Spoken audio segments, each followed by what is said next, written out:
अल्पावधी.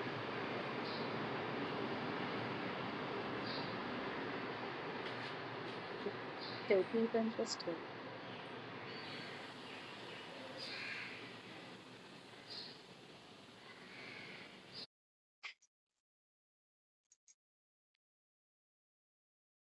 अरे नाही झालं. जय जय रघुवीर समर्थ. वृत्तांत गुरुपौर्णिमा. बुधवार दिनांक 29 जुलै 2026 रोजी योगसंस्था सुधा वर्गातर्फे यावर्षीचा गुरुपौर्णिमेचा कार्यक्रम ऑनलाईन सादर केला. दुपारी 4 वाजता ऑनलाईन वर्गाची गुरुवंदना, गायत्री जप आणि ओंकारने सुरुवात झाली. गुरुर्ब्रह्मा गुरुर्विष्णू गुरुर्देवो महेश्वरा, गुरुः साक्षात् परब्रह्म तस्मै श्री गुरवे नमः. बाईंच्या शेजारी राहणाऱ्या अरुणाताई लगेच बाईंकडे गेल्या. त्यांनी आम्हा सर्वांच्या वतीने बाईंचा सत्कार केला. आमची गुरूंबद्दलची कृतज्ञता व्यक्त केली. साधारण 30च्या आसपास उपस्थिती होती. वीणा प्रभू, लता शिरोडकर या परदेशी असल्याने मी मनीषा बेलवलकरने जबाबदारी घेतली. अरुणा बिजूर आणि मीना सदावर्ते यांनी गटाचे सादरीकरण उत्साहाने केले. ऑनलाईन सादरीकरण असल्याने इंटरनेट असेल ना, चार्जिंग उतरणार नाही ना, म्यूट अनम्यूट गोंधळ होणार नाही ना, इत्यादी धाकधूक मनात होती. पण समर्थ कृपेने कार्यक्रम छान पार पडला. यूट्यूबवर सादरीकरण करताना निवडक भाग घेतला आहे. वीणाताईंनी गुरुभजनाने आरंभ केला.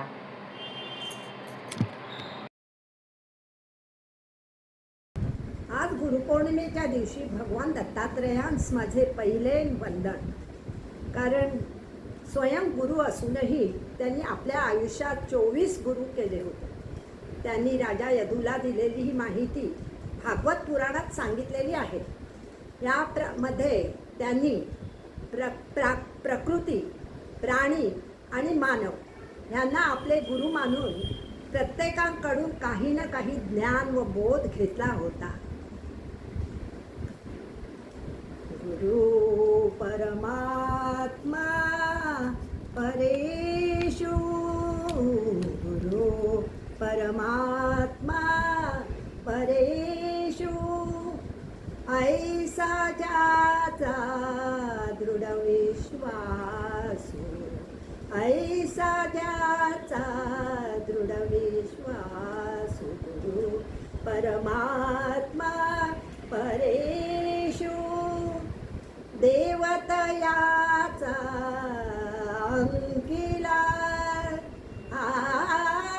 देवतयाचा अंकिला, स्वयं संचला त्याचे घरा, स्वयं संचला त्याचे घरा, स्वयं परेषु परेषु, स्वयं परेषु परेषु, गुरु परमात्मा परेषु.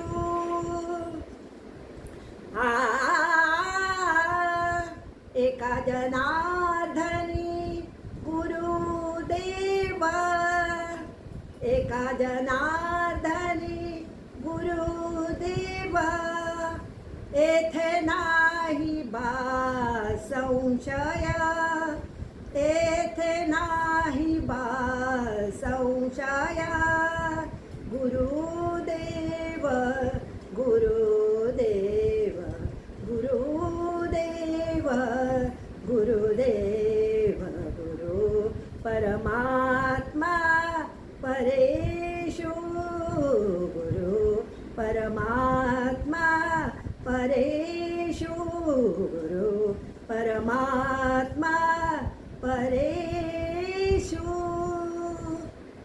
ज्ञानाचा दीप लावणारे, अंधारातही योग्य दिशा दाखवणारे, अपयशाचे यशात रूपांतर करणारे आणि जीवनात प्रत्येक समस्येत मार्गदर्शक ठरणारे असे सर्व माझ्या गुरुजनांना माझा नमस्कार आणि त्यांना गुरुपौर्णिमेच्या हार्दिक शुभेच्छा. वा, सुंदर. ताल, सूर, भावमिलाप अप्रतिम. आम्ही सारी मंत्रमुग्ध झालो.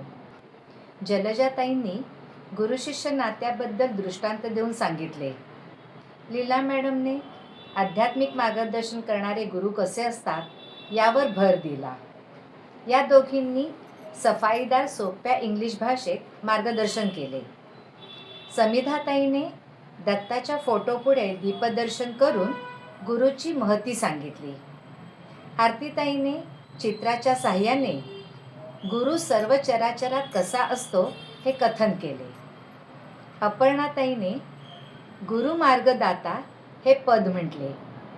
पद्मजाताईंनी सुरेल आवाजात गुरु तोची देव या भजनाने त्यांच्या गटाची समाप्ती केली. आमच्या गटाची सुरुवात स्नेहलताताईंनी गुरुवंदनेने केली. अनघाताई, विद्याताई, स्नेहलताताई, लताताई यांच्या सहकार्याने मी शब्दांकित केलेले नाटुकले सर्वांना फार आवडले. योग आणि दासबोध वर्गाबद्दल आमचे अनुभव खेळीमेळीने मांडताना खूप मजा आली. आमच्यातील अनेक जणींना मुलांच्या गरजेच्या वेळी परदेशी जावे लागते. वर्गाची वेळ फार गैरसोयीची असूनही त्या नियमित वर्गात उपस्थित राहतात. गुरुशिष्य नाते स्पष्ट करणारी चाणक्य चंद्रगुप्त कथा लताताईंनी सांगितली, ती ऐकूया. जय जय रघुवीर समर्थ. तुम्हा सर्वांना गुरुपौर्णिमेच्या हार्दिक शुभेच्छा. माझ्या गुरु जोशी काकू यांना माझा साष्टांग नमस्कार. तसेच तुम्हा उपस्थित सर्व मैत्रिणींना माझा सस्नेह प्रणाम. आपल्या देशात अनेक महान गुरु शिष्यांच्या जोड्या होऊन गेल्या. त्यांच्या कथा तुम्हाला परिचित असतीलच. त्या महान गुरुशिष्यापैकी एका गुरुशिष्याची कथा मी आज तुम्हाला ऐकवत आहे. आर्य चाणक्य आणि चंद्रगुप्त मौर्य. आर्य चाणक्य एक अतिशय बुद्धिमान व्यक्ती इतिहासात होऊन गेले. चाणक्य आणि चंद्रगुप्त मौर्य ही इतिहासातील सर्वात प्रसिद्ध जोडी. या दोघांचं नातं भारतीय राजकारणातील सुवर्णयुग मानलं जातं. चंद्रगुप्तसारख्या सामान्य मुलाला आर्य चाणक्य यांनी घडवलं आणि इसवी सन 322 जुलमी नंद घराण्याचा पाडाव करून चाणक्याने चंद्रगुप्त मौर्याला मौर्य साम्राज्याचा राजा बनवलं. राजा धनानंदाने चाणक्याचा अपमान केल्याने क्रोधित चाणक्याने या क्रूर राजाला सत्तेवरून खाली खेचेन अशी प्रतिज्ञा केली होती. परंतु स्वतः ब्राह्मण असल्याने ते शस्त्र हाती घेणं उचित समजत नव्हते, म्हणून ते एका योग्य व्यक्तीच्या शोधात होते. असेच एकदा ते जंगलाच्या दिशेने जात असताना जंगलात काही मुले राजा आणि प्रजा यांचा खेळ खेळत होते. पण त्यातील एक छोटा मुलगा मात्र वेगवेगळ्या युक्त्या करून इतर मुलांना समजावत होता. त्या मुलाची हुशारी चलाखी पाहून आचार्य प्रभावित झाले आणि आपलं काम हा मुलगा नक्की करेल अशी त्यांना खात्री पटली. त्यानंतर त्या मुलाला त्याने तक्षशिला विद्यापीठात शिकवण्यास पाठवलं. तेथे त्याला वेद, युद्धकला आणि कायद्याचं शिक्षण देऊन एक योग्य व्यक्ती आपल्या कार्याला साजेशी अशी त्याने तयार केली. चाणक्याने आपल्या बुद्धिमत्तेच्या आणि धोरणशास्त्राच्या बळावर चंद्रगुप्त मौर्य साम्राज्याचा पहिला सम्राट चंद्रगुप्ताला बनवला. कौटिल्यन अर्थशास्त्र, चाणक्य नीतीसारखे ग्रंथ चाणक्याने लिहून आपल्या प्रगल्भ बुद्धिमत्तेची चुणूक दाखवली. चाणक्य हे उत्कृष्ट राजकारणी होतेच, पण अर्थशास्त्र हा त्याने लिहिलेला ग्रंथ राज्यकारभार आणि राजकारणासाठी आजही मार्गदर्शक मानला जातो. चंद्रगुप्ताला राजकारण, नीतिमत्ता याचे धडे देताना त्याला राज्य कसे चालवावे, एखाद्या संकटावर हुशारीने मात कशी करावी याचेही धडे त्याने दिले. एक योग्य गुरुच शिष्याची बुद्धिमत्ता ओळखून त्याला उच्च पदावर पोचू शकतो.